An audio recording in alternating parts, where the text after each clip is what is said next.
Gray developed a close relationship with Gore Vidal after he was introduced to him by Tennessee Williams, often seeing him in the early and mid-1950s while in New York. It was Gray that introduced his long-standing college friend, Joanne Woodward, to Vidal. This relationship eventually led to their engagement, which was later called off. Vidal later on met his long-term partner, Howard Auden, whom Gray also built a closeness with. Gray continued to visit and correspond with Vidal and Auden until his death in 1992. Gray described Vidal as a figure that was both friendly and courteous.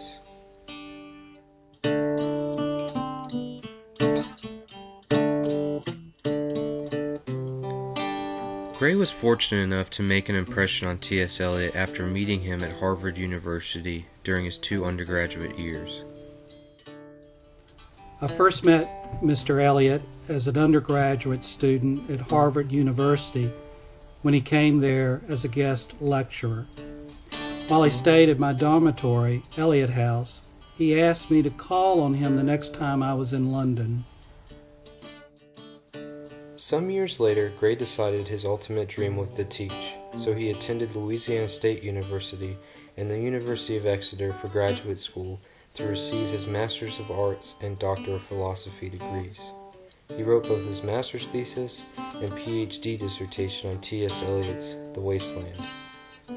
While working at Exeter on his PhD dissertation called The Symbolical Continuity in the Poems of T.S. Eliot, he took up Eliot's offer and contacted him. Gray was able to interview Eliot in London, who also made comments, additions, and corrections on Gray's dissertation. These meetings ultimately created a friendship and a long correspondence between the two. I got to know Mr. Eliot rather well, mostly in his office there at Faber and Faber on Russell Square in London. When I knew him, it was late in his life. It was in the late 1950s. He had a deep laugh. He suffered from some bronchial condition. He was always humped over like a question mark. I knew him before and after he married the second Mrs. Eliot. He seemed much more content, much happier after his second marriage. He would see anyone who would write a week ahead on Wednesday afternoons after lunch. You had 30 minutes. If your meeting was at 3, you were ushered in at 3, and at 3:30 sharp the secretary came, and that was the end. On the mantel in his office he kept 3 photographs, one of his wife, one of Virginia Woolf, and one of Groucho Marx. When I was writing my doctor's dissertation, he was very helpful and read over parts of it and commented on it. Mr. Eliot never ever under any circumstances discussed his own works directly, but he would discuss openly the works of others. In formal conversation, he would ask me questions about America, about the students' reaction to his work. He said he knew they bought his work because he got the royalties, but that didn't necessarily mean that they read his work. He had a very modest manner, rather unusual, very correct, very proper, very exact, and very punctual. He always thought about a question before he would answer it, and he would always give you a concise, very precise answer.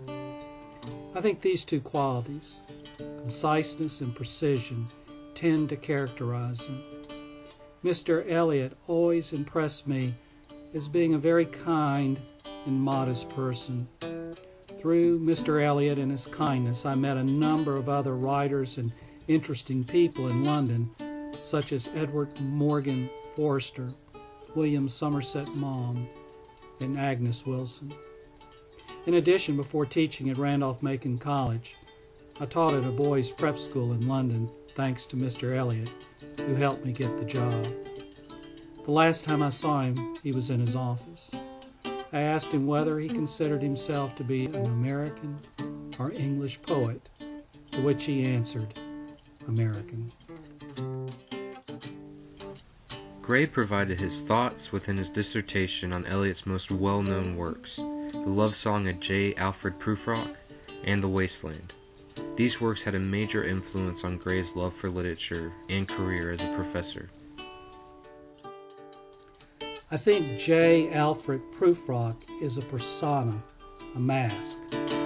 I think The Wasteland reflects not only his own personal thoughts and beliefs, but also those of his period, his generation. I think in The Wasteland, Eliot is groping for faith. He doesn't have faith. What made Eliot despondent was that he couldn't find faith. So it wasn't a matter, you see, of doubting it. He didn't have it to doubt. Gray's research on Eliot ultimately allowed him to meet Ezra Pound, who ignited Eliot's career as a poet by assisting in the publication of Prufrock and Other Observations and editing The Wasteland. While Gray was working on his master's thesis in the mid-1950s called The Symbolical Continuity in the Wasteland by T.S. Eliot, he called Ezra Pound to assist with the paper. Pound not only responded but asked Gray to visit him while he was a patient at St. Elizabeth's Hospital in Washington, D.C. He provided corrections and suggestions on the thesis. I was living on my family's cotton plantation in Louisiana at the time. I was doing research for my master's thesis, and I wrote Mr. Pound a letter and addressed it to St. Elizabeth's Hospital in Washington, D.C. I received a penny postcard in return, telling me to stop by and see him the next time I was in the area. I first met Mr. Pound in 1952. When we met, we took an instant liking to one another. I was fortunate enough to talk with him about The Wasteland, which he had edited, cut down to half its size, and revised the final draft. We discussed The Wasteland and other of Eliot's poems. Gray continued to have meetings with Pound at St. Elizabeth's, which led to a long correspondence between the two. He described his encounters with Pound and the poet himself. Unfortunately, when I knew him, he was in his late 60s and was getting a bit dowdy. Mr. Pound was neurotic. He was politically unrealistic. He came to realize this, I think, but by then, it was too late. Mr. Pound had his bad and good times. There was no room for moderation in his moods. Mr. Pound referred to himself as Grandpa, and sometimes Ez. We would have hours of conversation. Mr. Pound was a very good man and very generous. He would put you in contact with his friends and acquaintances. When I went to Europe, he helped me immeasurably in this fashion.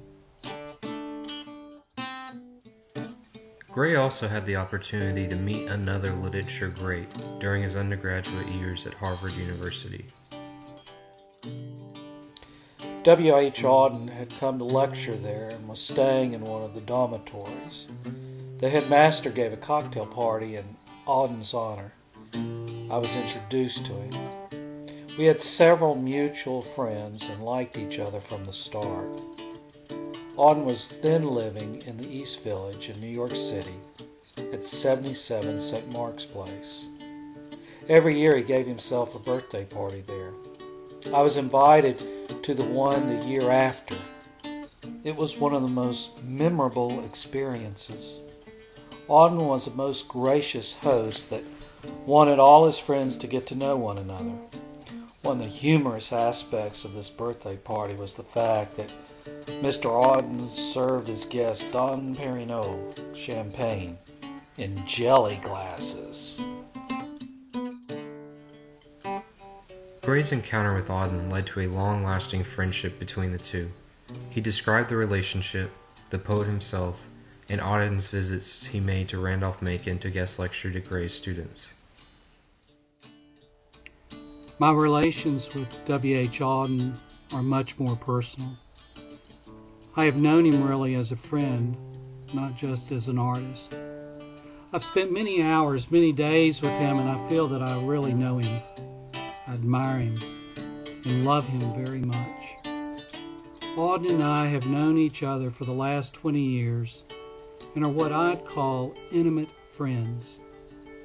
I met most of the English writers that I know through W.H. Auden.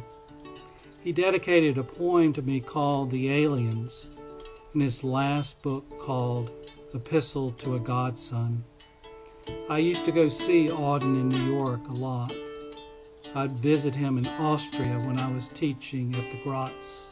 Auden had a little farmhouse in a small village nearby. He was completely unpretentious, unaffected, natural, unpredictable, had a grand sense of humor, and was very generous, kind, and charming. He could have charmed the doorknobs off doors. Auden loved Randolph-Macon College. He visited here several years ago and stayed with me. He was very impressed with the campus and the people here. He also enjoyed the quiet. Auden said that it was the first time in years he had been awakened by birds.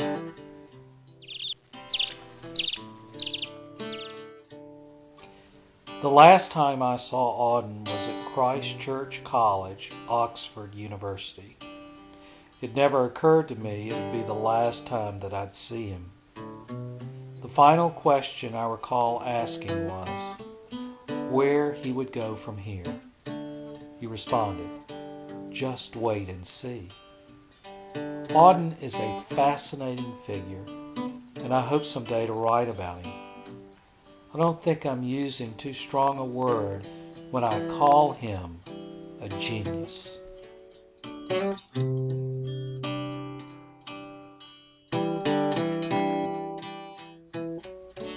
Gray was a big fan of James Merrill's work. He continued to write Merrill until he finally agreed to read his poetry to Gray's students at Randolph-Macon. After Merrill met Gray and stayed with him at his on-campus apartment, a friendship brewed that lasted over 20 years until Gray's death in 1992. They took several trips together, would often see each other with other great writers, including Tennessee Williams, W.H. Auden, and Chester Kalman, and continued a correspondence together.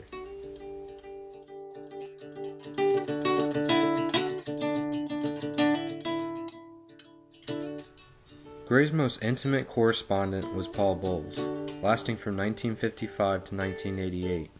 He visited both Paul and Jane Bowles a number of times in Tangier, but their friendship developed in the early 1960s when Gray made a trip to Tangier in search of gin, zen, and sin. Bowles attributes Gray for writing up above the world and publishing his short story volume, The Time of Friendship.